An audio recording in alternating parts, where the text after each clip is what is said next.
John Bailey. Paul Whitehouse. Yes, that's right. John, we fish together a lot. We've caught plenty of fish with Bob Mortimer, of course, haven't we? Well, the legend. Yeah, exactly. But what we haven't done very much of is explain some of the basics of fishing. So I want you to start now. Okay, well, we've always tried to keep it as simple as possible because that's what we are. Yeah. You know, we're simple anglers, and we were brought up in an age where everything was nice, straightforward and Traditional. Yeah. if you like. So what we've got here is a float rod, which we've used many times. We've used it on the Wye, on most of our rivers. We're sitting on the glorious River Exe, and were we allowed to use bait, we would certainly be trotting the river. And trotting the river, as you know, is allowing your float to go down with the current, and that way you're covering a lot of water. Yeah, And you so it's put a great bait way of in, finding fish. you'd throw in loose bait like maggots or whatever, and you'd use hook bait as the same thing. Exactly. I mean, perfect trotting baits are maggots, casters. What sweet casters? corn. Casters, good point. Yeah, I mean, if you go to your tackle shop and ask for casters these days, you might get a blank look. When you and I were kids, casters were probably, certainly for me in the north, I don't know about you London, Wales types, for me in the north, casters were the bait. No, and casters they were are very big. maggots that are in the chrysalis form before they hatch out into the blue bottles. No, they're So very they big look bait like- on the lee and on I the suppose on the Thames. lee, yeah. very So much. those are your baits, really, small baits by and large. The idea Sweet corn? is sweet corn's good. Small worms sometimes. Small worms, Yeah. yeah, you got it. You got Okay, it. so show us the rig that you've got here. Okay, well, again, I like simple, and we've got a little stick float. Now, we say a stick float because we nearly always attach it to the line top and bottom with those little rubbers. And the reason you do that is because that gives you much greater line control to keep the line off the water as much as possible. Perfect. And maybe sometimes to hold the float back a little bit as well. Perfect. And you know, when Bob is fishing, I'm always saying to him, mend the line, mend the line. That means put the line, a little bit of line upstream to stop the water dragging a bow and making the float and therefore the bait behave unnaturally. Exactly. As soon as you've got a belly in your line, then the float is pulled off course and it looks the unnatural bait to the fish. skates around and it doesn't look right. Yeah. But it's simple. Yeah. You know, I mean, I think a lot of people make it sound to be some lost art, but it's really not. No. You know, it's so straightforward. You're letting the current do most of the work. And correct me if I'm wrong, John, but most of the time you want the float to be just off a main current, just on what they call it a seam, which is So the area between the really fast water and the slack water at the side. Exactly that. Yeah, where the fish can move from the fast water to the slow water, intercepting food, resting and so on. They're kind of lazy creatures, really, aren't they, fish? Well, not lazy, they're intelligent in the way they seek their food. They lie in a place of least resistance, but where the most food will come down. Exactly. They're opportunists, just like us. That's the word I was Shotting patterns confuse a lot of people. There is a lot written about shotting patterns. And what do you mean by shotting By patterns? that, we put shot on the line underneath the float to cock it, and that means to make it go. So, boop, and we also use shot to get the bait down. Now, some people use what they call shirt button shot, which is lots of small shot, equally spaced up, just like your shirt buttons. I'm not really a fan of that. I like to have the bulk shot, which is the shot that sinks the float, that cocks the float, certainly higher than midway in the water. Because I think a lot of fish, and we all love grayling, I think a lot of fish, like the grayling, see the shot coming down and avoid it. So if it's above their heads, they don't see it as much. Some rivers, if you're going to get down, if a very turbulent or fast river like the Avon or the Wye, if you're trotting, then you do need the bulk of your shot down to get the bait down deeper. So most of the time when you're trotting, it's all common sense, you know. I mean, it's a case of not being intimidated by it. It's a case of looking at the river, working how strong the current is, how deep the swim is, and then just going for it. And experiment, just tweak it, you know, but don't be afraid of it. Yeah. Can I ask one more thing? Because depth is important when you're trotting, isn't it? Most fish tend to be on or near the bottom. They will rise up, but most of the time... Spot on. Yeah, spot on. So how do you know how deep? Just to break in there a minute, that's why I've got a smaller shot down towards the hook, just to keep that bait anchored. Bouncing bottom, Right. yeah. Okay. So how do we know the depth? It sort of comes to you, it's sort of like experience builds up, but obviously it's trial and error. So what I like to do is always try and make that first cast count. So really use your best guess. Let it go down. If, of course, it keeps diving under, you're fishing too deep, push your float down a little bit so that the distance between the hook and the float is less, and just keep going till basically the only time the float goes down is because if a fish takes the bait. I mean, obviously riverbeds are not perfect, so there are times when you might hit a rock, but generally you want to be, you're kind of sacrifice the occasional, hook up with a rock to keep the bait down. I actually like what we call false bites. That's if you're fishing just a bit too close to the bottom and the float goes down occasionally. It keeps me on my toes, it really keeps the concentration going, and your bait is in the zone. Yeah, that's a good point, actually.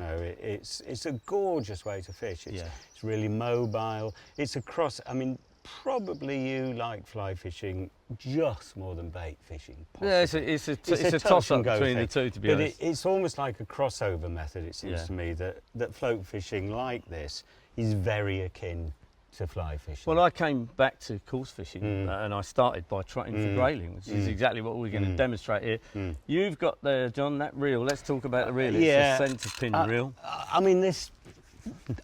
I know some people think this is fuddy-duddy traditionalist, and I know Bob isn't very keen on centre pins. You and I learnt on centre pins when we were kids, and so in some ways we are big kids going back to our childhoods.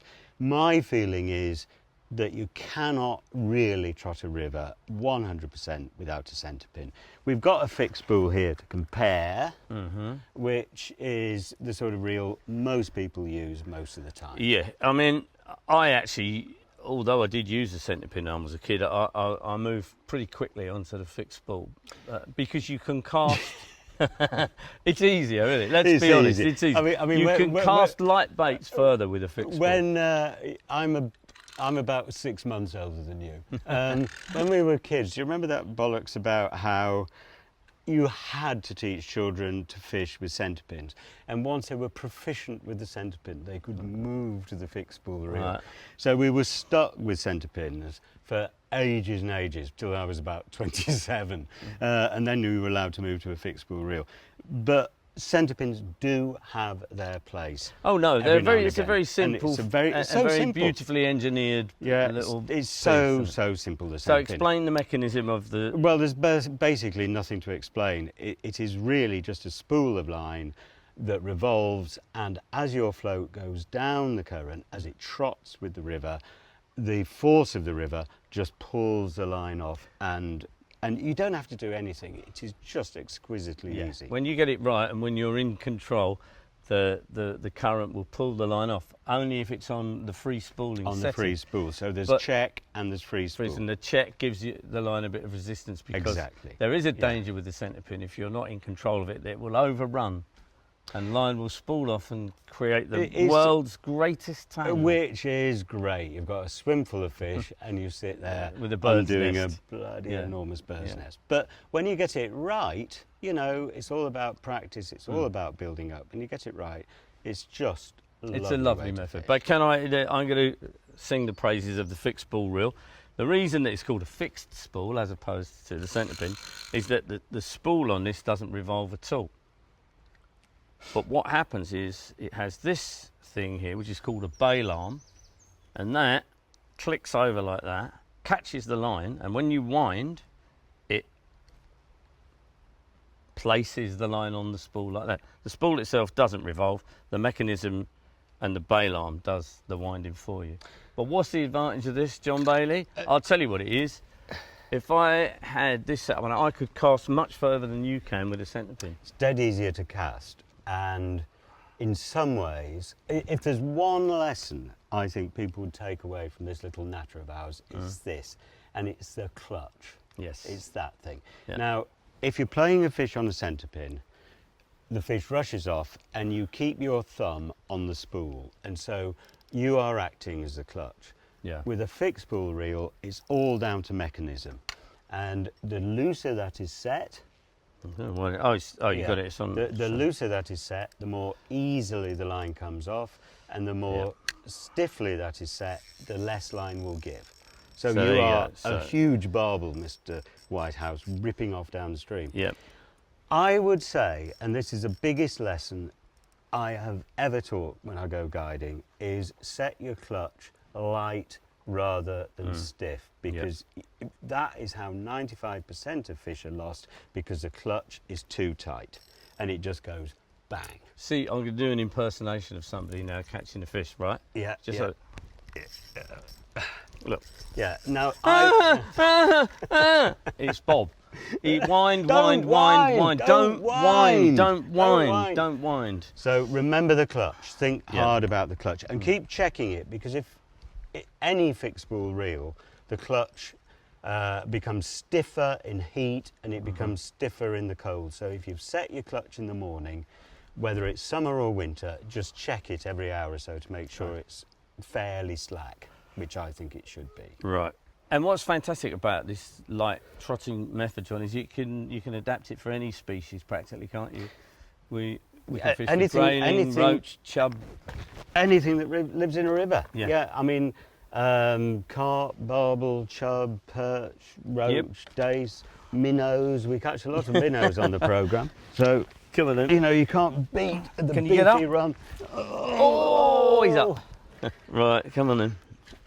Very gently. Yep. Very quietly. Right, now, before we start, this is the difficult part with a centre pin, I think, and that's casting. With a fixed spool, a relative beginner, can cast long distances. With a centre pin, it's slightly more difficult. We know about the Wallace cast. We've heard tell of the Wallace cast. That, you know, certain We're parking people, the Wallace cast, yeah. It doesn't really exist, does it? Forget people the Wallace tell cast. tales about casting 30 yards and land in a stick float, you know, on a matchbox sized piece of river. Let's keep it simple, Whitehouse. It doesn't work. Come on, Whitey. Right, come on then.